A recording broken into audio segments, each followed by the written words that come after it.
Assalamualaikum, salam sejahtera dan salam UiTM di hatiku. Buat para penonton yang disanjungi, program Merdeka 64 New Norm Fiesta Sharing Session Entrepreneurial Talk akan bermula sebentar sahaja lagi.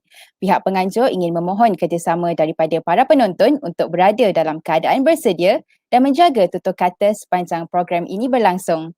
Diharapkan para penonton kekal setia hingga ke akhir program bagi pendaftaran sijil penyertaan untuk program ini. Harap maklum dan terima kasih.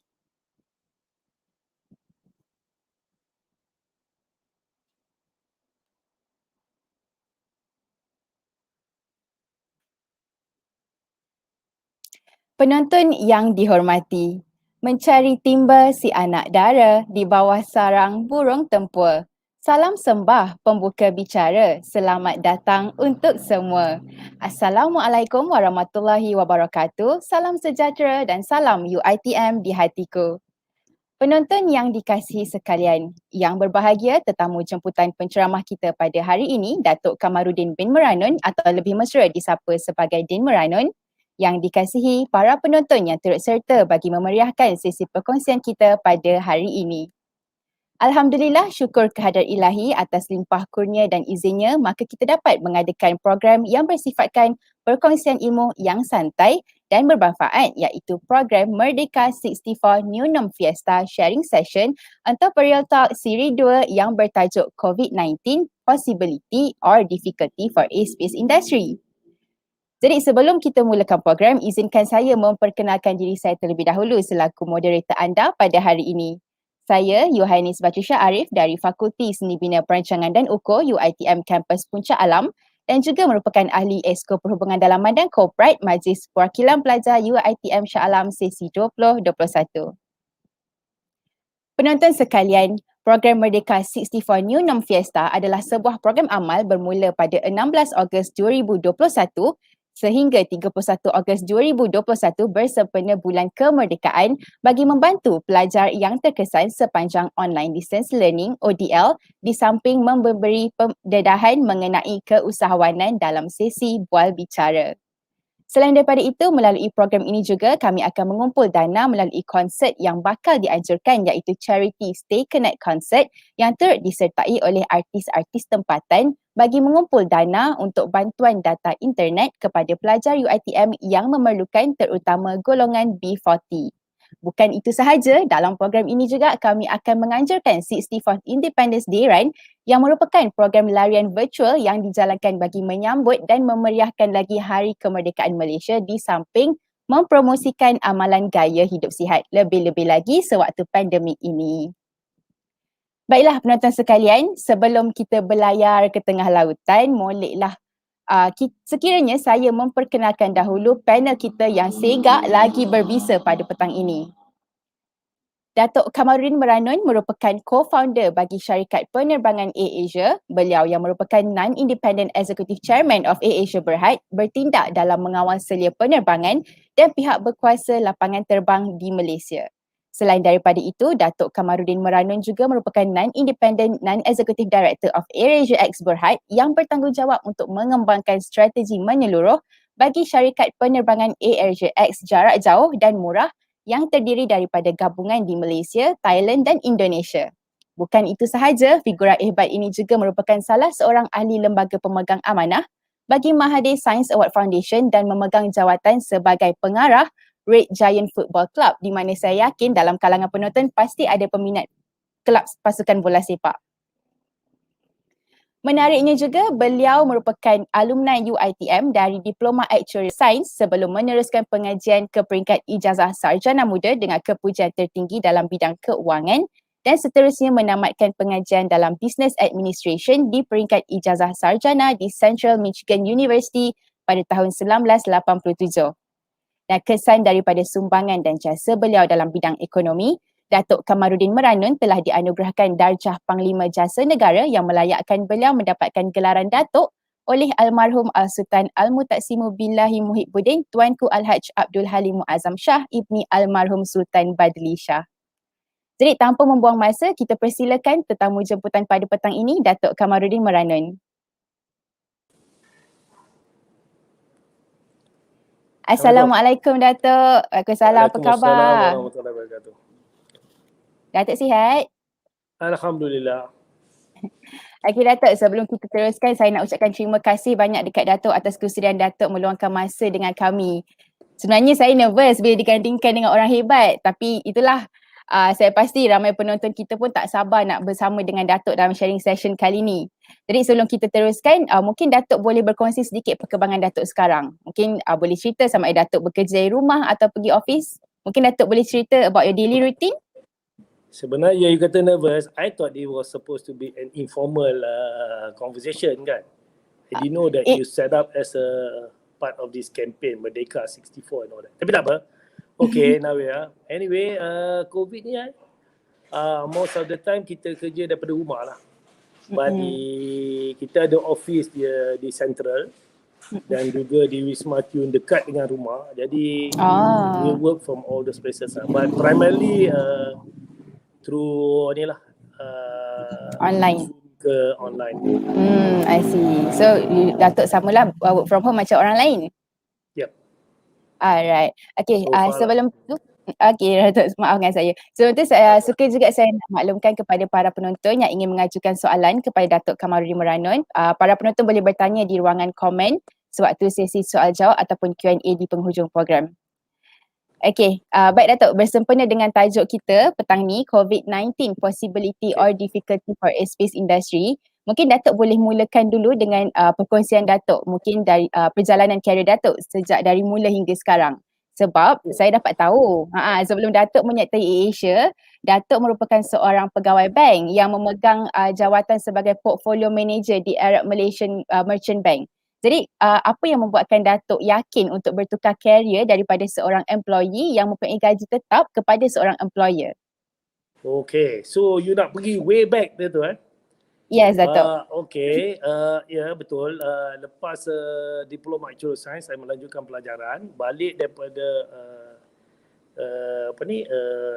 dapat graduate from the States, saya balik dan bertugas di Arab Malaysian Merchant Bank sebagai portfolio manager. Semasa tu ialah bekerja tetap lah dengan the bank. Tapi saya punya teman dari sekolah menengah dulu, MRSM, yang bernama Roslan Aziz kan. So masa tu way before you all were born. Masa tu you budak-budak lagi lah. So we started this entertainment company lah. Yang namanya Roslan Aziz Production kan. Jadi kita started this company sebab kita mahukan sesuatu yang berlainan di dalam arena entertainment tanah air. Jadi kita rasa artis-artis tanah air berpotensi tapi tak ada peluang nak diketengahkan. Jadi melalui RAP kita membuat pengubahsuaian lah. Kita buat kita panggil artis tu bergabung dengan international musician. Kita buat konsert ikhlas. I'm not sure you were too small by then, but you can still go on YouTube to find the concert. To me, yes, I've heard about the concert, Datuk. Okay, go on YouTube. I think it's still the best concert that we've seen in the country lah, kan? Di Stadium Merdeka, 42 hingga 45,000 orang attended that concert. Ramai. Ramai. Kita dapat 500,000 je sponsorship. But the stage itself cost 300,000. Wow. And then kita ada like 34 musicians. A lot of international musician kan yang main tu. Paul Simon, Aman Samaleko, dia punya bassist. Kita ada horn section, tower power. So a lot of ni lah kan, a lot of cost was spent. We didn't make money. But alhamdulillah, it's your own satisfaction. And kalau you tengok concert tu, you know what I mean lah. So after that concert, masa tu I dengar RAP as a shareholder and non-executive director sebab bertugas di bank. So sebabkan masalah-masalah tertentu kan, so actually because the concert cost a lot of money, so we were trying to how to nak rejig back the business kan untuk survive. So I had to resign from the bank lah. A lot of people thought I was crazy lah. Even my wife thought I was crazy lah. Macam mana entertainment can be better than the bank kan. But alhamdulillah from that, I met my partner Tony from there, because I was trying to package the business so that become part of Warner. Masa tu dia di Warner Music kan. And the rest is history. So after that I started to do other things daripada fund management, and then with Tony we started Asia, and I think the rest is history lah, right? Betul. That's how I got into business lah. I see. But I believe yang tu pun satu orang kata perjalanan yang panjang untuk Datuk capai ke tahap sekarang. Dan mungkin tindakan Datuk berhenti dari bank yang orang anggap macam that crazy action tu yang membuatkan Datuk sampai jadi Datuk sekarang. Bukan orang, family pun anggap macam tu. Tapi dia supported. But they supported. Betul. Kan? Yang penting kita yakin dengan sendiri. sendiri. Way back in early 90s kan. So dia orang kata, kerja, even my brother pun cakap, kerja apa ni, entertainment ni better daripada bank. Bank is seen as a solid business lah. But then again, I must say that when there is opportunity, right? So if you strongly feel about it, you should grab it. Betul. Because you don't want to live a life of regret. Imagine if I have not taken it, today I'll be a bank. Maybe I'll be someone in a bank, whatever. But the question is, I will still be thinking, what if? You know what I mean? So betul. Just take that opportunity and try it out, so you don't live a life of regret. Betul Datuk. Yang penting kita kena yakin dengan diri sendiri. Itu yang buat kita gerak dengan lebih ke hadapan. And also your interest lah, minat lah, your passion. Betul. Minat juga penting. Kalau tak ada minat, buat apa pun tak jadi. Betul tak Datuk? So Lagi Datuk. You go into business so that satu minat, satu you can dictate how you work. Kalau you kerja bank pukul 8.30 dah masuk, and then you have to wear tie, you have to this thing kan. So that's why bila kita create Asia pun, we want to create an environment yang seronok. Seronok dan tak so formal. So kita semua on first name basis, lepas tu kita boleh call each other kan. So truly like a family lah. So whether you masuk what time and all that depends on your deliver. Whatever you deliver lah kan. That's more important than your timing. Itulah kalau tengok kepada di social media pun saya dapat tahu di Asia sendiri mereka adakan sedia orang kata macam the crew launch untuk crew rehat dan sebagainya. Dan saya yakin pekerja di Asia pun seronok. Ada sleeping pod pun. Yes, and I even know ada slide. Slide lah. Just fun game kan. Just to get people out of the routine, out of the boredom. Tak yang sleeping pod tu lah. You tak larat, you pergilah tidur. Tidur sekejap sama-sama kerja. Yes. I see. We have that in Dubai airport as well. So kita ada that's nice. Okay Datuk, so lah yang ni pun kita dah berbicara sedikit tentang AirAsia. Jadi Datuk sebagai co-founder of AirAsia kan, AirAsia ni dikenali sebagai penerbangan tambang rendah yang sememangnya orang kata menawarkan harga penerbangan yang jauh lebih murah berbanding syarikat penerbangan komersial lain. Jadi mungkin Datuk boleh ceritakan macam mana Datuk letakkan kepercayaan yang tinggi dengan harga yang ditawarkan oleh AirAsia dan terus bersaing sengit dengan syarikat penerbangan lain macam Malindo Air, Malaysia Airlines dan juga Firefly. Wow, soalan you panjang. Okay, let me try to digest and guide you through slowly ya. Alright, sure Datuk. Masa kita mula-mula start nak tukar pada low cost carrier ni, penerbangan tambang murah. Okay. So then we have to look at the cost. Sebab kalau you nak buat tambang murah, you punya cost structure pun mesti murah. You cannot like some other airlines, dia pun nak compete tambang murah tapi cost structure dia tak tukar, and that's where they keep on losing money kan. So first you have to look at your cost structure. So bila kita buat cost structure ni, kita cari cara jalan macam mana kita nak pemurahkan. Tak semesti gaji people talk gaji because we paid well. If you can check in the industry kan, I think we paid people quite well because we wanted their loyalty, their passion, their commitment and all that. So kita boleh cut cost in other things. The employee dengan safety tak di-compromise, okay? But better negotiation with the aeroplane company manufacturer dengan Airbus, so we get the lowest cost possible, so we get the favorable company status, better financing cost. In fact, when I did the financing, kita punya kata bang, we get LIBOR minus instead of LIBOR plus on the loan. Siapa yang finance tu faham lah. So all these things add up to the company. So we went through line by line of the cost structure. Kan? Tengok apa yang boleh kurangkan. In fact, we challenge the existing professional dalam airline industry, even the pilot, you know, cara dia landing, cara dia. So we say example. We even went to the pilot to say, you know, do not ram the airline. You just glide to when you fly, because every time you ram the engine, you burn more fuel. Especially kalau pilot tu kan, dia ada wife dia ke, girlfriend dia ke, tunang dekat belakang dia. Biasa manusia. Kalau buat sports car tu dekat traffic light tu, you ram kan, nak tunjuk that show off. Huge engine lah kan. But actually you can just glide tu, you tak payah nak ram on the. So a lot of things kita consider lah, kita put into the model, the business model.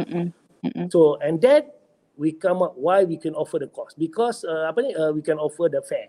Because that fare, based on that low cost, then it becomes commercially viable. Yeah, man. And then at that fare, people nak compete, boleh compete. Kalau lebih ramai yang boleh offer the same low fare, alhamdulillah, then consumer gain. Kan? But whether you will survive with that low fare. So, but then we strike out, that means you pay for what you want. Kalau you nak terbang je, you bayar tiket je. And that's where you buy for food, for it. Because today, most airline, sebelum ada low fare ni, you bayar satu fare kan, you dapat food, you dapat 20 kilo. Kalau you pergi balik lagi, you tak payah nak bawa baggage, but you still pay the same fare. Kalau you naik flight, you nak tidur terus kan, you woke up early morning flight for a meeting, and then you balik petang kan, you don't need breakfast, you breakfast at home. So a lot of those things lah, taking out all those businesses and offering the consumer apa yang dia nak. So that's how we started in that. And then to us, the more people wants to offer that low fare, boleh. As long as you can survive lah. Kalau you boleh survive, okay. Saya cakap you consumer gain. So we don't look at competitor. Our competitor is ourselves. You know, I tak tahu, kalau this other airline buat ni, should we do it? No. We always try to pioneer a new one, because we look at ourselves as our competitor. Can we survive and grow this business based on the cost structure that we have and the revenue that we can generate? And that's how we started. Okay, kalau cost structure tu macam tu and the fare is not enough, then we try to generate ancillary income to support that revenue. You know, so in a nutshell, that's how we do it lah. I mean, there's a lot of detailing work to that lah kan. Betul. I kind of like the quote yang the competitor is ourselves tu. Saya rasa yang tu applicable dekat semua orang juga, bukan dalam Asia sahaja, betul? Yeah. It's not only any industry you go in kan. Because jangan being dictated. You can monitor, but don't be dictated by the move your competitor make or whoever in the industry lah. Sebab dia punya own strength and weaknesses. Kan, betul tak? So to me, I dare say one of our strength is our people management. So we look at the people in Asia as our family, you know, because I keep on telling the bankers lah, usually bankers, when you analyze a company, right? Company ada plane, you pun ada plane. You ada engineer, ada engineer. You ada pilot, ada pilot, kan? But what makes the two entity different? Is the work rate, the commitment by the staff. This is something not in the balance sheet. Tak ada dalam balance sheet. Kan? But that's what it takes to survive. That's what it takes, the willingness to be champion, the willingness to be the best. Yeah, by taking the risk. And the people. So the people must support. You must make sure your people believe in it first. Sebelum you nak cuba, your customer believe in it, your people must believe in what you're doing. Believe in the product you're servicing or services lah kan. So whatever it is, ingrained lah. Your people must subscribe to whatever that you are doing. Sebelum you nak your consumer to do it. Our closest circle is more important. So you are in it. Actually, there's more to it lah kan. But I don't have the time to deliberate. Nanti tak ada question lain. Betul. But that's how we do it. Okay. Tapi saya rasa bila Datuk bercerita pasal structure, have fun. Must have. Have fun. Betul. Dalam pekerjaan kena have fun. Betul. And especially kalau you in services, must have fun. Because kalau you tak have fun, imagine lah muka grumpy, Yeah. Macam mana you nak entertain your client? Betul tak? Betul. You yourself are not happy. So have a good time. Enjoy everything we do. Yep. Ikhlas. Bila Datuk ikhlas. Tadi bila Datuk cakap pasal structure cost, saya rasa bukan saya saja, mungkin peminat pun, penonton pun baru tahu yang sebenarnya AirAsia ni kalau dalam menyediakan penerbangan tambah murah sebenarnya dia lihat kepada banyak benda dan antaranya ialah structure cost, dan mungkin tak ada dalam syarikat penerbangan lain. So macam Datuk cakap lah, syarikat penerbangan lain dia punya tiket fare pun dalam satu harga tu melibatkan semua. Makanan, baggage dan sebagainya. I don't want to comment on other airline. I tak tahu how they got process. I can only tell you in Asia kita that's one of the sampai orang tak percaya. I had one reporter, one name him. Masa kita mula-mula start, dia kata dia bagi kita 3 bulan. So dia kata you won't survive for 3 months. The fare that kita offer lah. So Alhamdulillah we are still here even with COVID. Alhamdulillah, dengan izin Allah je lah kan, that after a year and a half of COVID, but we're still around kan. Challenging but we're still around, Alhamdulillah. So but that reporter yang masa kita mula start in 2001 tu, yang kata 3 bulan tu, sekarang dia dapat lifetime travel. But dia nak travel dia boleh, just to show to him that remember you said we survived 3 months. Alhamdulillah, we're still around. So you still get to enjoy the benefit of flying. So until today dia dapat benefit tu Until today we are friends. Yes, move on to punya company, but we're still around. We're still friends. Okay, Datuk. Tadi Datuk ada mention walaupun dalam keadaan sekarang ni, dalam keadaan pandemik COVID-19 is quite challenging untuk AirAsia, dan saya rasa dia menjejaskan jugalah banyak sektor lain, tak semestinya sektor penerbangan saja. Tapi pada pendapat Datuk sendiri sebagai orang kata business planner, macam mana Datuk dapat kekalkan margin keuntungan syarikat AirAsia ni ataupun orang kata survive sewaktu pandemik ni berlangsung? I mean, macam mana nak maintain margin? Tak terbang. You bayar rental for the plane and then you bayar the salary and that, but there's no flight except 1 or 2 flights kita buat untuk delivery cargo lah kan. So the reality is you can never make money or difficult to make money, right? In the business that we're in, I think we are the most highly affected lah. Airlines, hotel, travel industry. Tapi we cannot stay. Kalau kita kalau kita stay put, jadi we will never get out of this. So we must try, and Alhamdulillah we went on this digital punya adventure few years before the COVID. So the setup is already there. So bila COVID ni jadi, we were not able to fly. I remember at that time I was flying back from Korea. Tony was in Korea, so we had a meeting there. On the flight balik tu, I dapat call yang kata Wuhan want to close down that night. So even on that flight, I was talking kan before we take off lah, trying to get the plane out because tak nak lah the aircraft stuck on the ground in Wuhan.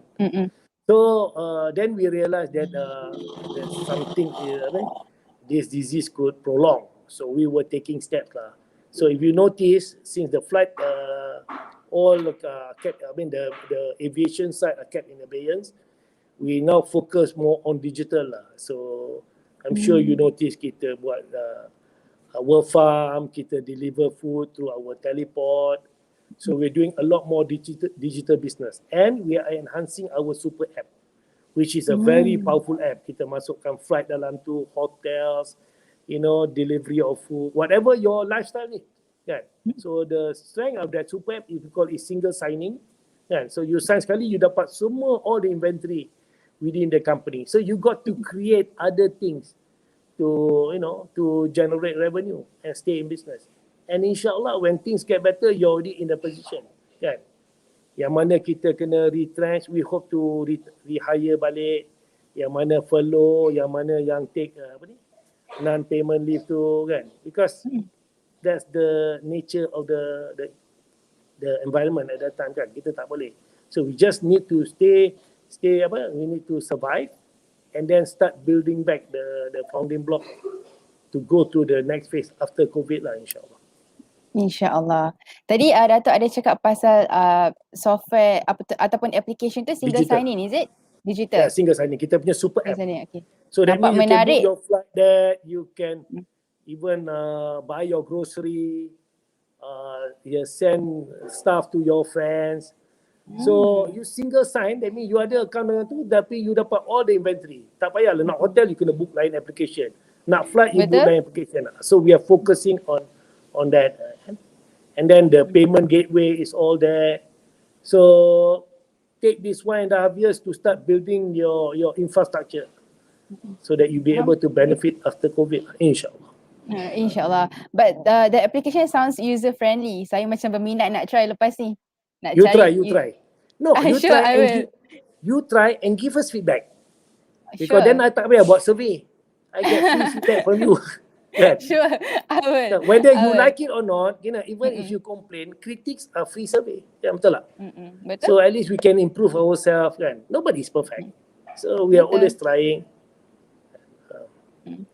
So Okay, make sure Datuk, you get your friends and apply and then try it out and then let me know what do you think of it and how we sure, can improve from it. maybe penonton dekat dalam live kita And ni try, boleh everybody check juga. try. Kan? Everybody. Macam Can quotes comment. daripada Asia, everyone can fly, so everyone can try. Can try, yeah. Okay, so Datuk, macam tadi Datuk cakap Asia tak fokus kepada penerbangan saja. Sekarang dah ada yang digital application tu. Mungkin Datuk boleh kongsikan kekerapan penerbangan dalam Asia. Adakah masih frequent dia punya, orang kata roster tak frequent dah? Ya, tak frequent. Kita we have about 240 aircraft. Tapi yang fly je beberapa je kan. And primarily yang sekarang ni kita just started to fly to Jakarta I think about 2 weeks ago kan. Before this AirAsia Indonesia yang fly, tapi keadaan di Jakarta pun atau di Indonesia pun tak mengizinkan, so diorang pun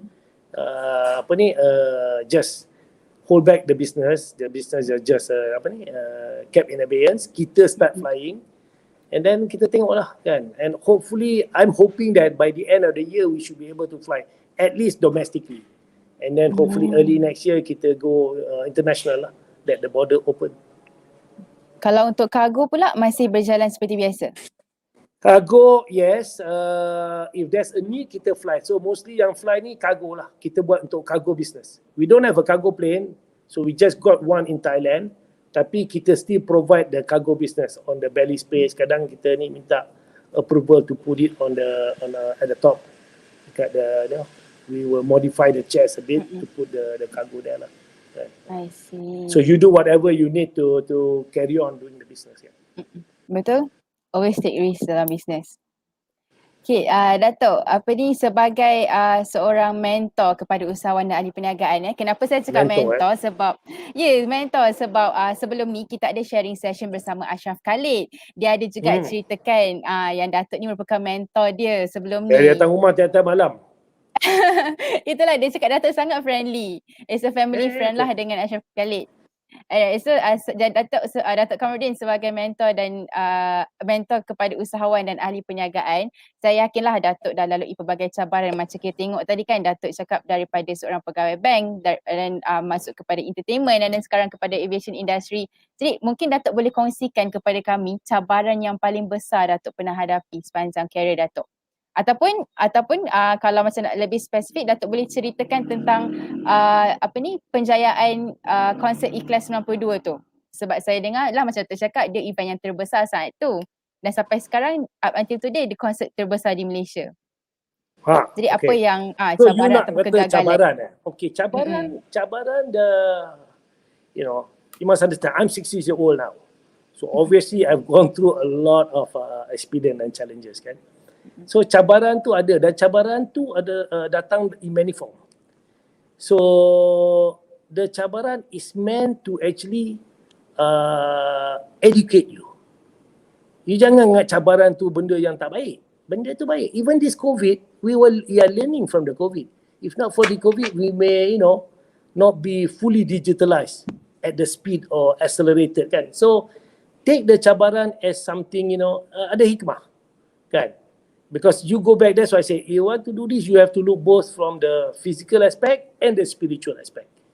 So the spiritual aspect, you tengok cabaran ni is dengan izin Allah. Dan Allah tu maha penyayang, pemurah, pengasih and maha mengetahui kan. Jadi kalau dia maha penyayang, pengasih, how can it be bad for you? Because he's more loving to you than your parents. Right? Most loving, most caring, most this thing. And most knowing. Because you don't know what the future lies. How many times do you lead your life that you say, oh, Alhamdulillah. But after the event, 1 week, 1 month, 1 year, we don't know. Kan? Tapi you only time will tell the benefit of that cabaran. Only if you understand it's a cabaran and it's not the end of the day. So make use of it. Kan? Betul lah? And use that knowledge when you go into another cabaran, you will be tested. Challenges ni akan ada. Kan? Even you tak buat business pun ada challenges. Kan? So how you manage cabaran, how do you view cabaran? So all those will guide you, will train you, either to stop you from being something bad, to guide you to do something good in the future. There's always a reason for that, and it's always the best thing that can happen to you. Okay. And going back to cabaran, ialah konsepnya cabaran lain. Masa tu duit tak ada, duit sponsor pun cukup untuk tu kan.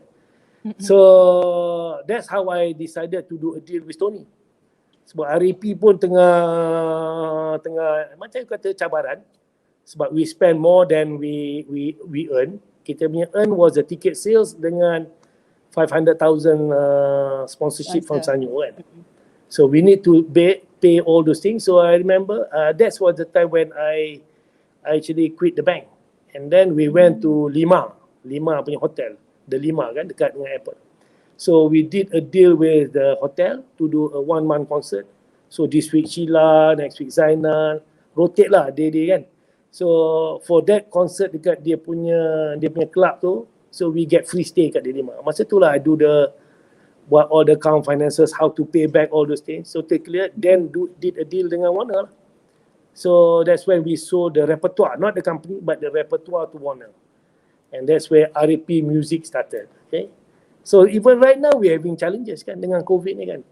Betul. You know, how to stay afloat, you know, liquidity. Because you don't earn, revenue tak ada from the airline, but you still have to, you know, have huge liabilities on the thing. But we managed to negotiate with the leasing company, how we can defer the thing and then maybe extend the lease. So you try whatever you can. So when you talk to me about cabaran, every day you face the cabaran, kecil ke besar kan. But learn from it and try to overcome it through your passion, through your determination, through your commitment, whatever not kan. So kalau you tell me a specific cabaran, then insyaAllah we'll try and find out how to. But tackle that cabaran. Don't give up kan. Because there is a solution to every cabaran. Betul. Question of the degree lah kan. But insyaAllah. And I believe kita orang kata always look on the bright side. Betul Datuk? Bright side. Yes, and look but as I said too, when I talk to you about having fun, I mean it, having fun. You know. Betul. Macam kita kadang-kadang we all set up kan. Macam I dengan Tony, okay, we are all ready kan. Okay, this time bro, this time. Kan. I think all the stars are aligned. Tapi tak jadi. Kan? So you don't know kan. But keep on trying. Kan? Kalau cakap never pasal having fun, betul tak, never give up. Kalau macam cakap pasal having fun tadi, walaupun tadi saya cakap saya nervous, tapi sekarang throughout the program saya dah have fun dah dengan Datuk. Dan seronok. I'm also learning. Kita ni throughout our journey we are still learning kan. I'm still learning. Macam cakap you mentor. I learn from. I mentor one kid, 2 brothers, Chinese brothers. Alhamdulillah dia pun convert. Okay. So I met him through the family, and then masa kat masa dia belajar, so we met. So you know, we chat, and then he was asking question. And today he's a billionaire. Wow. These 2 brothers. Alhamdulillah. Alhamdulillah. So I said, I'm proud of you. Good for you kan. He owns a listed company in Hong Kong. So Alhamdulillah. And he's helping me out on certain things as well kan. Betul. And Okay, Ashraf Datuk, is also another mental. Sorry. Yeah. It's okay. Tak apa, sebelum nak maklumkan pada Datuk Ras sebelum kita teruskan, sebenarnya ada Tuan Ashraf Khalid ada bersama kita. Tadi ada nampak komen Ashraf ada dia. sini? Ada dalam ni? Ada, dia tengok, dia menonton bersama kita. Oh ya ke? Dia cakap, salam Datuk Din, lama tak jumpa, rindu. Yalah. Dia takut nak keluar. Dia main dengan anak dia, dengan Tia, dengan anak dia je. Tak apa, sekarang kita kena banyakkan He has duduk done rumah, well. stay at Ashraf home. has done very well. Alhamdulillah. Betul, Datuk. Pada sesi sharing session yang lepas pun kami ada berbual dengan dia dan dia pun banyak kongsikan pengalaman dia sendiri dalam bisnes lah, dalam dunia perniagaan. Okay, Datuk. So, macam kita tahulah masa Datuk cakap, nak cakap pasal cabaran ni macam-macam. Tak semestinya pada konsert Al-Ikhlas, tak semestinya ada pada Asia, tapi everyday, baik besar atau kecil, tapi terpulang pada kita lah nak ambil cabaran tu sebagai satu benda yang negatif ataupun is a benefit untuk kita belajar dan teruskan orang kata learn a lesson. Jadi Okay, Datuk, as a concept ni, because I really hope that maybe masa question answer somebody can give what share with us what they're going through. InsyaAllah we can try and resolve it together kan. Because that's more relevant. Daripada cerita punya cabaran, how I overcome, yalah senang lah I cakap. Dah apa ni, benda dah lepas, dah jadi kan. You went through cabaran, oh you succeed. Cabaran, lepas tu yang tak succeed, dia tak nak cerita. Ya faham tak? So let's go through real life kan. InsyaAllah it will benefit any one of the yang apa ni, your guest ni yang punya cabaran. And then we go through and see how we can all solve it, insyaAllah. That will be a better way of it. Betul, orang kata setiap masalah pasti ada jalan penyelesaian. So be it hard or senang atau susah, so mesti ada jalan penyelesaian insyaAllah. Okay Datuk, jadi kalau yang tu kita berbual tentang cabaran, tetapi saya yakin pasti ada juga pelbagai pencapaian yang Datuk dah dapat. So mungkin Datuk boleh ceritakan pencapaian terbesar Datuk dalam perniagaan yang mungkin dapat memberikan inspirasi buat bakal usahawan, ahli perniagaan ataupun untuk pelajar kita sendiri. Okay. Iji pencapaian pun it depends on the person. Setengah orang pencapaian dia RM1. Setengah pencapaiannya dia dapat achieve certain status kan. So pencapaian ni best. So terpulang pada empunya diri. Okay. So for me pencapaian, I think the fact that Alhamdulillah Allah Ta'ala dah bagi rezeki. I've done most of the thing that not many people able to do. I've seen the world.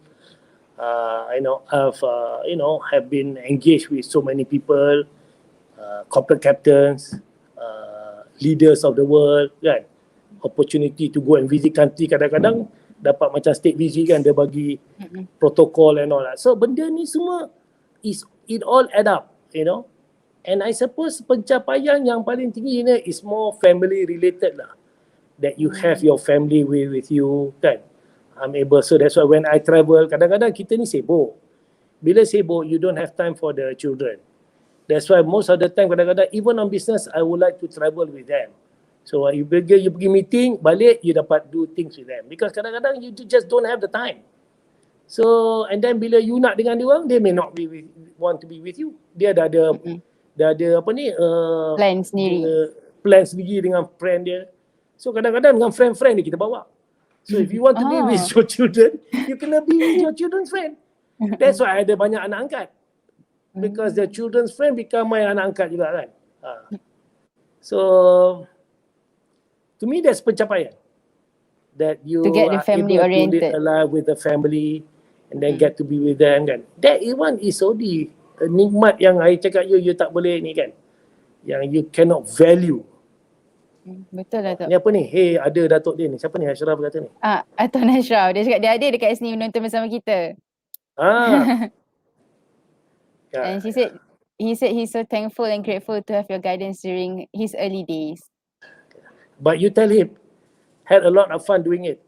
Even his marriage, I was somewhat involved masa dia mula jumpa Tia in Jakarta. Dia ada cerita. Dia ada cerita Oh, okay. Dia ada cerita pada sharing session yang lepas. How he started her business. Okay, Datuk. Datuk sebagai seorang co-founder, seorang non-independent executive, sebagai seorang director, kiranya Datuk bergiat secara aktif lah dalam menjadi lembaga pengarah ataupun orang kata ahli eksekutif organisasi kan. Jadi apa nilai-nilai sebenar yang perlu diterapkan untuk jadi seorang figura seperti Datuk? I don't know. I understand your question, but I don't know how to answer your question because there is no fixed atau permanent characteristic tau to be a figure kan. You don't, it all evolve. Most important you ni lah be someone who believe, a man of principle. So you ada you punya ethics, you punya ni kan. So you able to deliver. Most important for me, so long as you're able to have an impactful on someone, that itself is a strong character, is a positive character kan, sebab you mengajar orang yang baik kan, dari segi apa pun lah, business, agama, karakter kan. And because of that, then you make macam you kata, whether you be on the board and all that, then you can have a positive impact to the company. You know, your reason to be in that company is so that you can contribute, not to earn the fee ke apa ke kan. So I'm not sure how to answer your question kan. So I'm saying be honest, ikhlas, and then ikhlas ilmu, carilah ikhlas, and carilah ilmu secara ikhlas, then insyaAllah you'll be successful. Ikhlas. And then you get whatever you aspire to be lah. But everyone have different aspiration kan. Betul. And money is not necessary ada quote. Okay, money is not necessary the ultimate objective of your happiness.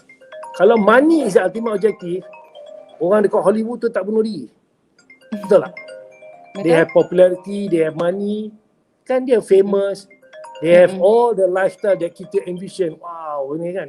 Tapi yet you see some people bunuh diri kan. So you have to go back and reflect what actually, you know, your aspiration, what makes you happy. Betul, okay? Datuk. So probably that's my answer to your question. I would say ikhlas and ethics the most important thing dalam menjadikan diri ikhlas kita and sebagai ilmu. seorang. Ikhlas and ilmu. One of the reason I agree to do this thing is si my PA kata cuba cerita pasal adab. Okay, ikhlas dan ilmu. Okay, ilmu because when you learn or you seek knowledge, the more you seek knowledge, the more you know there's a lot that you don't know. Right? Betul. To answer my adab lah, I've always say adab.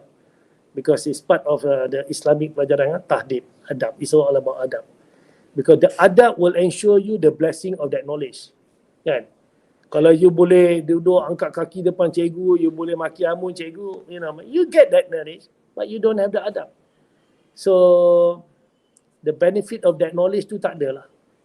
Sorry lah, I'm a bit conservative in that aspect. That's why adab is important to me.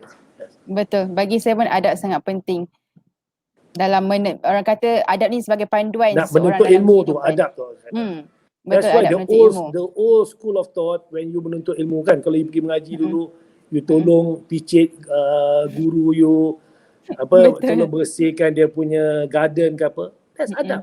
How you khidmat dengan guru you. And you kita get cara the berterima blessing kasih. Yes. Yeah. Okay. So, sorry kita dah digress sikit kan. Tak apa Datuk. It's okay.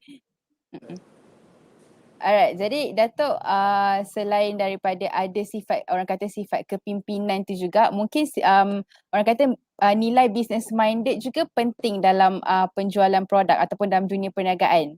Betul? Okay, betul. Kalau sifat pemimpin tu pun is not for you to say. It's for the people who you are leading to say. Because kan benda ni, respect ni cannot be cannot be bought. It has to be earned. So your people must respect you for what you can bring, what you can contribute towards that thing. Kan? So that leadership quality is something that you develop over time through your relationship with your employee. You must be approachable, you must be able to contribute positively, You must have that caring. So that means kalau you care for them, they care for you. You know what I mean? So I'm not sure we have the time to discuss all this, but in a nutshell, that leadership is a byproduct of how you relate with your employee. You know, not because you're the boss, you have that leadership, kan? Betul tak? Kan? Betul. Then that relationship doesn't work. So kita mesti, it's easier for you to go down rather for them to go up, kan? That's why one of the reason pasal apa kita dress down. Imagine I pergi dekat bawah tu, cakap dengan engineer tu tengah dengan minyak dia tengah tu, pakai coat dengan tie. Okay, this is it, kan? But if I wear my jeans dengan t-shirt, so it's easier for me to communicate. Dia orang pun feel like this. Cuba I datang sekarang ni pakai tie pagi. You pun feel a bit macam, okay kan? Betul lah tu. Yeah. So that leadership come with that, kan? So kita kena ni lah, kan? Kena make sure that we are in a position to be able to help guide them and then to gain respect from them. You know, not by merely position that you are the boss, but the position that you be able to contribute more, kan, to their, even on their own development, kan, their career. Kan? So to me, everything, anything is possible. You know, that's why in Asia, a boy yang hantar surat, now he's a pilot. Wow. Kita bagi opportunity. Yeah. Dia samanya hantar surat.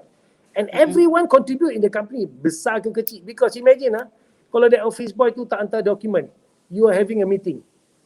So you pergi tu dia tak hantar. Dia tak ada, kan? Betul tak? Dia contribute. So you cannot say, dia office boy. He has a role to play. As much everyone in the company has a role to play. So that mutual respect must be there. Itu adab lah. Okay. Macam mana pula dengan nilai business minded dalam dunia perniagaan? Nilai business minded. Okay. Macam ni lah. Banyak orang tunjuk I macam-macam business, kan? So everybody has their own. So but to me, as a matter of principle, I look for three things. So whenever they give that business, I tengok whether betul ke ada opportunity to do this as a business. There must be opportunity for the business to survive, right? To exist, right? So kita tengok daripada business tu. Lepas tu boleh tak take the opportunity, we do a model to commercialize the opportunity. So you kena tengok dia punya assumption that you put in, all the different parameters. Make sense or not make sense. Kadang-kadang the trouble is sometimes orang short sendiri. Aku nak buat business ni. Tapi dia tahu tak is there a demand? Dia tahu tak market dia? Dia tahu tak consumer dia, kan? So a lot of thought process goes into that. So bila you tengok tu, you kata, okay, I got a business model. And thirdly, I will ask whether does he have what it takes to implement that model yang dia buat ni. You faham tak?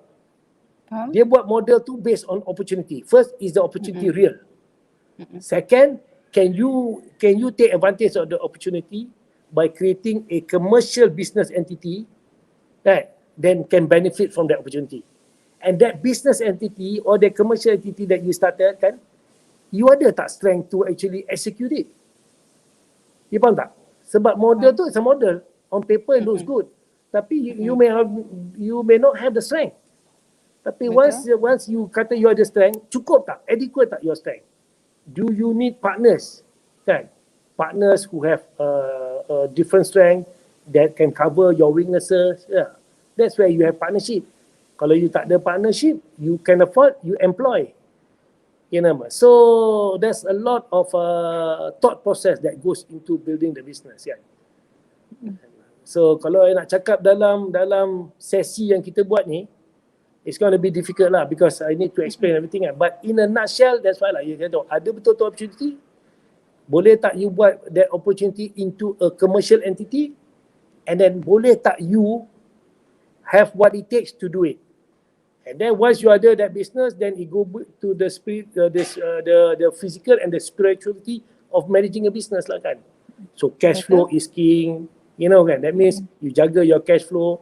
Not so much profitability. Asia survive on cash flow, not on profitability, right? So and then whether you're passionate ke tidak, because you tanya Ashraf lah, there will be challenges. New, old challenges will be challenges. Tapi kalau you tak minat yang kuat, you give up. Dia kata, Betul. lah ni susah lah, tak boleh buat duit lah. You tahu tak? You will Give hear up a separuh lot of jalan. people say, kan? Tapi kalau you minat benda tu, you will overcome, you find way. Sebab you nak maintain benda tu. I'm sure there's a way. So you akan, and then you will succeed because you start building it from that challenges comes knowledge. From that knowledge, you start building that business, that founding block. But kalau you tak minat, you give up after first challenge. Kan? Betul. And then I go back to your spirituality lah. Always remember, Allah is your partner. As you usaha, you doa. Kan? Because usaha tanpa doa tak boleh, doa tanpa usaha tak boleh. It must go hand in hand. You know? So you doa and make sure that you treat Allah is your partner. So bila you dapat kejayaan, it's not just you. Sebab ada orang senang-senang dia dapat buat duit. Ada orang kata, aku ni kerja sampai tengah malam kan. Pun tak buat-buat dia ni senang je. Because bless. Kita tak tahu apa amalan dia, kita tak tahu apa yang dia buat. Kita tengok dia senang. Tapi susah perit dia kita tak tahu. You know? So always ask for the blessing. Right? And how you ask for blessing? Make sure you bayar your zakat, buat banyak sedekah. Because Allah is your partner. So katakanlah 30% you bagi to your partner kan. So how many percent you get out? But Allah doesn't need it. So you give in His cause. Kan? Then insyaAllah kan.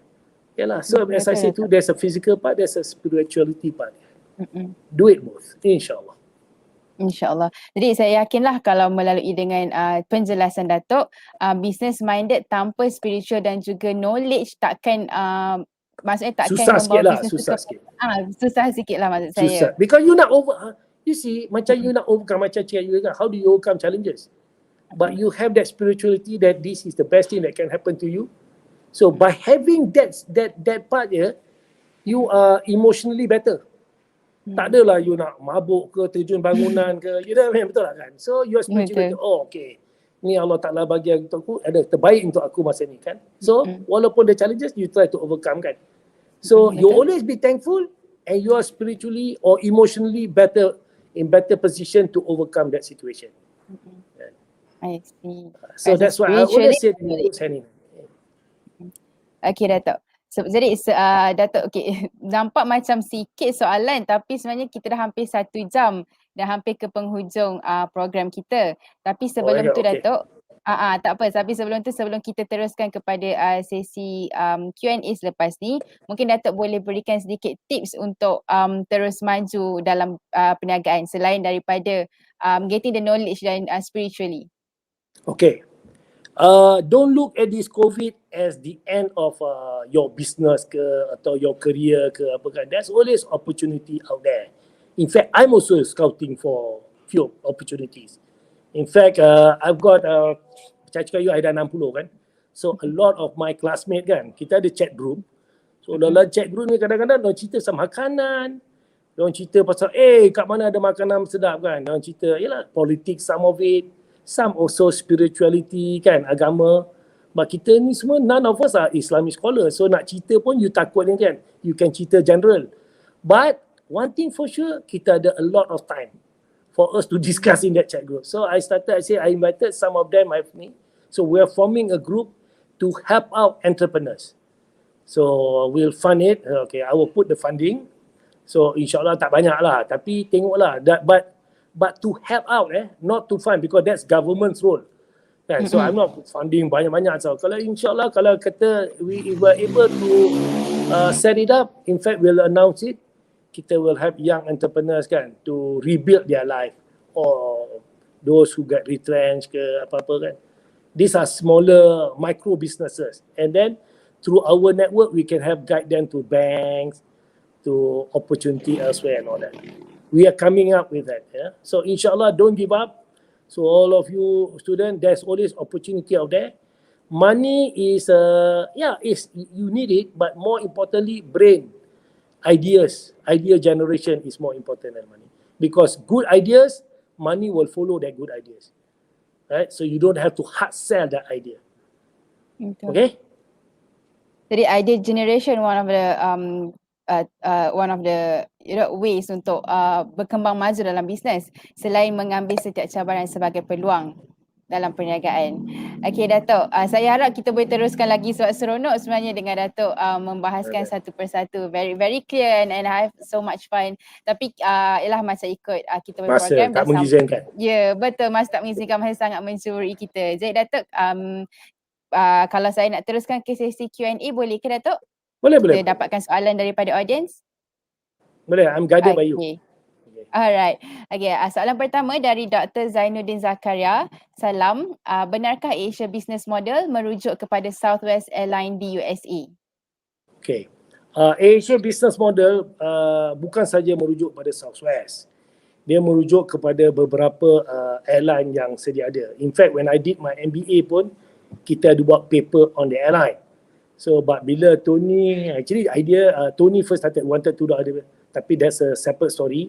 But bila kita mold this business, kita look at various airline. Southwest being one of it, kita tengok more on Ryanair as well. Lepas tu yang started this low cost carrier was Laker, Freddie Laker. Ya, dia buat that airline. So kita tengok EasyJet. So Alhamdulillah kita boleh piggyback on all the success and the failure. So kita ambil the strength of the airline, of each airline, then kita incorporate. You know, and then we try to avoid the pitfall of the other airline lah. Macam for instance, in terms of operational efficiency, I think Ryanair is one of the best. Yeah. So in fact, one of our earlier so-called consultant was from Ryanair. And then kita bayar dia fees, lepas tu kita offer dia share, dia tak percaya, dia nak fees. Later, dia kata, okay, some of my fee convert to share. Because when he started working with us, he believed that this thing can be something big. So he opted to have share. So he became a partner earlier on. Kan. I think he sold off most of it lah. Because dia Irish kan, Ryanair. Jadi dia orang sana dia tax at perceived income. So dia kata I have to sell out and all that lah. So anyway, to answer your question, sorry, long answer to short question. Yes, it's okay. One of the airline that kita model was Southwest. Jadi Asia bukan saja merujuk kepada Southwest Airline, tapi banyak lagi airlines yang dijadikan sebagai reference. So you try to extract the best, of all these low cost carrier lah, this budget airline. But because they also started at under different environment, so you kena adjust. Kan? Macam kita free sitting kan? I give you example lah. Macam diorang kata free sitting sebab it's difficult to assign sitting kan. So but when Indonesia came up with ruling, remember SARS? So SARS dia nak tahu kan you duduk dengan siapa, so you ada kan you you boleh berjangkit tak kan duduk sebab. So Indonesia started ruling that you must assign the seating. So model kita bertukar. So kita charge siapa nak depan premium and all that. So you must be robust enough kan to be able to innovate new business model. You take that as a foundation but you improvise based on the environment that you are in. Faham. Okay. Sebenarnya tu nak tanyalah yang pasal free sitting tu, adakah Asia sekarang dah tak pakai model tu atau masih pakai tapi masih kita pakai tak juga free lah. sitting sebab by law dekat Indonesia dah tak boleh. So kita kena tukar semua sebab kita standardization. Difficult lah. Even people yang naik Asia pun akan kenapa Indonesia boleh, sini tak boleh kan? So you like to standardize. They get confusing. Yes. So that you go in, macam you masuk McDonald's, you tahu kat mana toilet dia, kat mana ni, because the familiarity kan. Betul? So the same with Asia. Alright. Sebelum kita pergi ke soalan yang kedua, saya nak ingatkan lagi kepada penonton yang menyertai program kami pada petang ini, nanti akan ada link di mana penonton boleh isi borang maklum balas dan mendapatkan sijil di situ. So nanti tim teknikal kami akan keluarkan link tersebut di ruangan komen. Okay, soalan yang kedua Datuk daripada Shirasti Z. Any strategic planning for the future business perspective? Yes, as you can see, we are going full steam ahead on our digitalization. Kan? So you can see the aviation is one part, the digitalization is one part. Sekarang ni we are looking at whether should we separate it ke tidak ke kan. It's all complementing because we are in lifestyle business. Our main focus is to serve the underserved. So that's why kita buat yang this other shift. So we be able to cater to all the needs and using all the inventory into one infrastructure that is a super app. Macam kita cakap tadi kan, ahead of time kan. So with one super app, imagine you dah sign in, you tak payah nak masuk app ni, nak kena sign in kan. Tedious kan, ada few step. Yang ni dah sekali, Betul. you can enjoy Dapat all semua. the benefit under that thing. Kan? Selain So memudahkan, saya that's juga where yakin. the future is, the digitalization. Because there's efficiency, there's scalability kan. So there's moving forward, that should where the business should be. But some of the businesses tak boleh lah. So macam the airline, macam kita nak digital. Ini bukannya Star Trek. Kata beam me ke kan, you boleh terbang ke sana. So you still have to fly. So physically there must be a plane. There must be pilot managing the plane. So where we can digitalize, where we can automate, we try. So makna self check-in, self backdrop kan. So all those things yang kita boleh automate, kita automate lah. Kan? So the COVID to some extent has helped us to accelerate and people acceptance of digitalization as well. Kan? Dulu you ingat, semua nak pergi pasar, nak beli barang, nak tengok, nak pegang sayur tu. But today everybody just call in. So that acceptance, is already there. People accept the fact that you can order food online, you can do this thing. Kan? So we'll be able to accelerate whatever we plan lah. Betul. Hence why the AirAsia keluarkan digital app yang mudahkan semua that's why pelanggan. send makanan, send grocery. So because we already have that infrastructure. Betul. Okay, tak, soalan seterusnya daripada Shirati Zak. If the pandemic is prolonged, what would be the AirAsia strategy for future survival? Okay, the strategy is obviously is ongoing. Sebab masa kita kena last year pun kita kata okay, hopefully by the end of the year. So the end of the year, early this year. So that strategy you must be, as I said to you, must be robust enough, kan? That to change and to modify, to be creative enough to be ahead of the curve. So sekarang ni our future strategy, the airline is there. So the plane is being maintained. So some of the engineers, minimum requirement, right? So in the meantime, kita fly part of the plane to provide the cargo services or logistic services with the intention hopefully domestic buka cepat. Kan? So once the domestic buka, then at least we can get to fly a lot more of the aircraft. So a lot more revenue we can generate. And later, hopefully with the cross-border. And now the digital platform is starting to gain traction. Kan? Our delivery system, our lifestyle, you can book your travel package and all that. So people are also gaining acceptance on that. So if the thing opens, then this thing I think is a boom. Kalau benda terbuka, because we are preparing for that. Kalau tak terbuka lagi, whatever this thing is an ongoing business. So hopefully some of this thing can provide the necessary ancillary income to somewhat support. Cannot totally support, but somewhat support. And then kita restructure lah. Yang mana kita jual lah. Yang Jepun tak boleh kan? The future unlimited, so jual.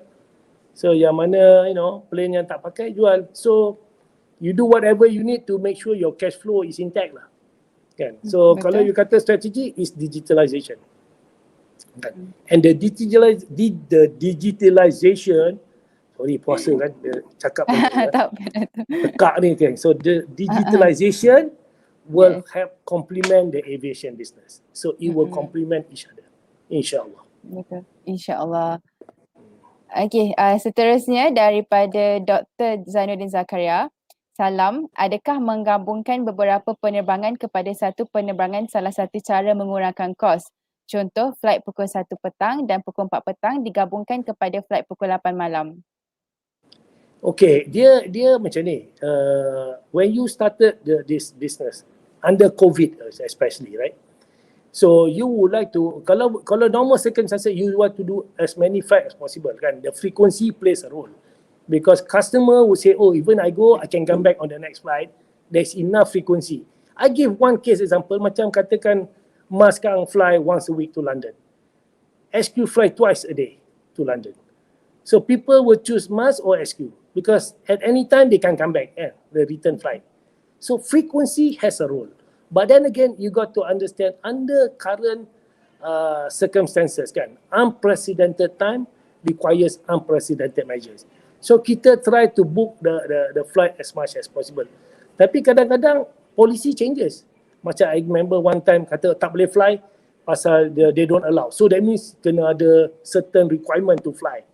So it limits some of the flights. So kalau you nak fly 2 orang ke 3 orang, so there's a flight maybe 2-3 hours. Yes, we may opt for that. We will inform the passenger. Okay, we are moving that flight because it doesn't make sense to fly 2-3 people. Kan, consumer think about the consumer, but what about the company as well? We are in this together. Kan? Would they gain if we are not around? Sama je kan? Sama when they talk about this retrenchment, furlough we are doing. So to the staff, some of them, we tell them, insyaAllah kalau things get better, we'll try and bring them back. Kan? Because we are all a family. But in the meantime, we need to survive. Kan? It's disastrous kalau okay semua lepas tu 2 bulan dah tak boleh bayar gaji, habis semua kan. But give us an opportunity to, to build the company and hopefully they can come back. InsyaAllah. I believe kalau mereka masih berminat dan have passion, they will come back. Okay. Okay, seterusnya Datuk dari Adli Wan. Salam Datuk, my name is Mustaqim and I am mechanical engineering student. Do you have any tips for me to start my own manufacturing company after graduation? It will produce carbon nanotubes product. Okay, so as I said to you, this is the best opportunity for you to think and what, from whatever knowledge, whatever experience that you got, and look what is relevant. Kan macam cakap, kadang-kadang jangan shock sendiri, I nak buat ni, nak buat katakan certain things that you enjoy, but there's no market for it. So I'm mentoring another entity, Alhamdulillah. So we went through the first presentation, tapi it's not easy because so I'm trying to get investor into it. Dia boleh convert the factory punya chemical product ni ataupun even leach it from the dumping ground. Rather than being thrown into the river, you can convert into gas and powder. So it's not a concept because dah buat prototype. It's an engineering thing, but relevant to what the country needs. As an example lah cakap kan. Takes a bit more time, but at least we have come up with the prototype, not a concept, prototype. And hopefully from this prototype, we'll be able to build that makes more sense for the factory or for the government. So we are looking into that. But the prototype, a small prototype is already ready. So that is an example of how you can look what's relevant in today's market, what's available in today's market, where are the missing points, and where do you think you have the strength or the opportunity to take advantage of that. So like I said, there's a lot of for you to do manufacturing. If you have my way, I always go into okay, what's good, and then how you can retail it. I'm sure there's opportunity. Yeah. There's always opportunity. Always. Okay, seterusnya Datuk dari Adlan Bakri. Malaysia economy might to certain extent emulating United States, where a lot of entrepreneurs working alone, which is self-employed. So what do you think about gig economy for students' future undertaking? I'm always a positive person, okay, highly optimistic. And I say, look, at the end of the day, if there's opportunity in your area or specialty, go ahead. There's a huge market out there. That's what I've been telling my children, but pursue what your passions kan. So kalau you nak pursue benda tu, you don't have the expertise, but okay, this is the best to be. Okay, then you combine with someone who has. And then look at what your interest that you can actually, do it in collaboration to take advantage of that. But as I say, the rule of thumb, make sure that you are passionate about what you're doing and see whether there is opportunity out there for you to take advantage of and make it into a commercial entity. Yeah. So, how do I say it? I think government also have a lot of incentives, right? You just have to follow your passion. Yeah. And then the money will throw into whatever your passion is, if it's commercially viable. So Okay, Datuk. don't worry about that. Text me if you are listening, you can text me. So boleh text Datuk? Boleh. A lot of people text saya macam-macam pun. Okay. Ansara mana Just dia kidding. tanya I. Ansara mana Pioneer dari Batch Muhammad Kuantan. Amirul Abra. Pioneer Batch Kuantan. Sorry Datuk. Ansara mana? Kuantan. Kuantan. I preempt you. I baca dia tahu dah, Kuantan. Amirul Abra is one of our team juga Datuk sebenarnya. I see. Dia Ansara juga. MPP juga. I'm not sure about that. Maybe kita boleh tunggu jawapan dia di komen nanti. Okay. Okay, Datuk. Seterusnya dari Bedah Ahmad. I'm amazed with the AirAsia experience using the huge in-house data, turning the challenge into new business opportunities. Sometimes expanding into new business quite costly. How do you manage? Okay. We are fortunate enough to embark on this digitalization very early on. So in fact, because I chose science kan, early on we are engaged about 7 actuaries. Okay, in fact my professor pun we engaged to start the initial concept. Because remember, data is key. So kita kat Asia ni has huge data. We know everything about you because we know your passport, we know where you fly, what you like kan. So most of the data is readily available. But these are all data. So what we done is we use that data and do analytics. So analytics ni, and then mana kita tak tahu kita belajar. Kita kadang-kadang kita collaborate dengan Google, collaborate dengan all the different institution that are available tu and see what analytics we can have from all the data. And that data is very valuable because it helps you in your planning. So you tahu kan, where does the people like to fly to? It helps you in planning what they like to buy. It helps you in your operation, apa dia yang actually the stickler point of your operation. So it helps you in operation, helps you in budgeting. It also helps you analyze the end results. So like you say, yes, data is key. So we strongly believe in data. In fact, I'm trying to monetize the data. Yeah, we're trying to monetize the data. So there is value in the data. There are potential people who are really looking at their data and valuing it up to about, even in our case, about $1 billion US. You know, so that's value, right? But how you make use of that raw data into a strategic point, you do your analytics so that you be able to formulate a business model, formulate marketing, formulate operation efficiency, semua tertakluk pada data tu. And how you analyze the data. Okay, So in terms of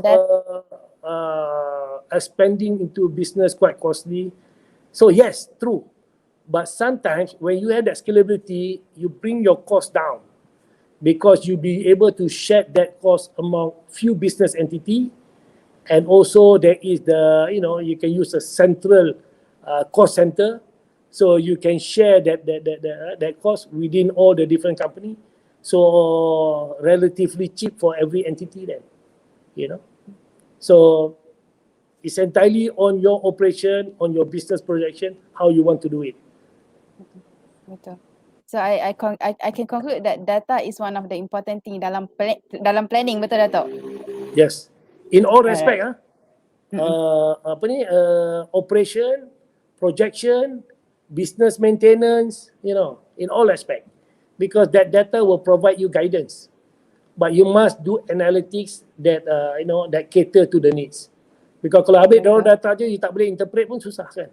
So that's why you must spend a bit on analysing the thing. Macam kita sekarang ni, kita ada all the different analytics on whatever we're doing. So it's being macam you bawa kereta tau.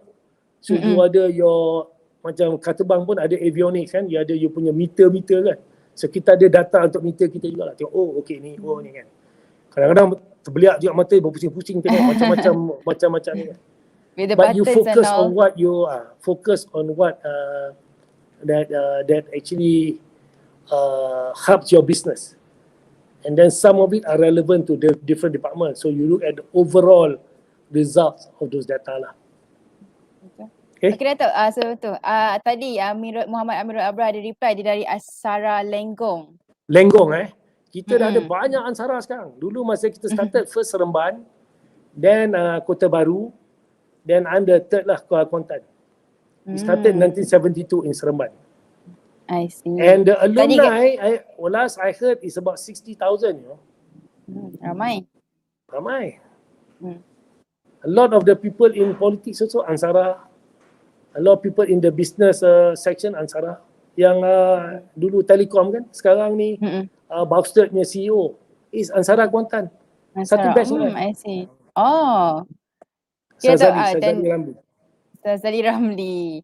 Okay, ada juga soalan dari Amir Abra. Tapi sebenarnya Datuk, sebenarnya tadi saya ada ternampak Amir Abra ada komen. Dia cakap, ada kuota lagi tak untuk jadi anak angkat Datuk? Anak angkat I tak ada ambil anak angkat. I just siapa-siapa yang rapat dengan I rapat dengan I lah. Then I'm open. There are people who take macam Ashraf. Dia tak tahu malu kan. Dia datang dia tu dah masa mula-mula tu kan. Sebelum masa tu dia belum kahwin. So dia baik dengan Ashraf. So datang dan kita bercerita. So kita tak ada specific thing. So cerita ni, cerita tu, then it started. Then it's more how to to direct the thought process, the energy into, because I cannot dictate what you want to do. Betul. It's your business kan. So but how to direct you to focus what are the things and then share the pitfalls. Sebab I obviously bukanlah terror sangat tapi I went through a lot. So banyak pitfall yang dah lalu cakap okay. Banyak takut experience. this the outcome. But go through it. And then kalau you experience then you say kan, whatever I have experienced. Betul. And I'm learning even in fact I told you about the two Chinese but I'm learning from them also. They become so successful kan. Cerita you want tell the story when boleh. cerita story, these two Chinese boy masa kat New York. So yalah masa tu kita we fly to there. So I ajak them, okay, come fly with me. And I give them 100 US each. These two brothers. Okay. To go and buy from the Halal Boys. You know, they jual kat New York ada burger Halal Boys. So I cakap, I give you 100 US, okay, go and buy the halal burger from the Halal Boys. Off late kan, you know, they showed me in their wallet that 100 US. Say they don't need 100 US to buy a burger. But they kept that 100 US that I gave, kan, dia percaya, dia kata, okay, ni macam apa? Macam ibu duit, ada. But that prompted them now, because dia kata, okay, semangat, dia dapat 100 US tu, they want to do like that. So right now they are successful, alhamdulillah, and they are also helping out the society. Yeah. So you never know. Be nice to people on your way up, because it's like a wheel. It's the same people you meet on your way down. Okay? Betul. So, yes. Lead a humble life. Humble life is very important. InsyaAllah. InsyaAllah. Okay, Datuk. Ni mungkin soalan terakhir sebelum kita tamatkan program kita. Masih dari Amirul Abra. Soalan dia, what is the first step to start a business? Lebih-lebih business service provider. What is the first step? First step, apa business you nak buat tu, betul ke ada opportunity ke? Ada orang perlu tak that business, that service? First you have to evaluate, you shop sendiri atau that business is real? Okay, once that business is real, how you want to commercialize it?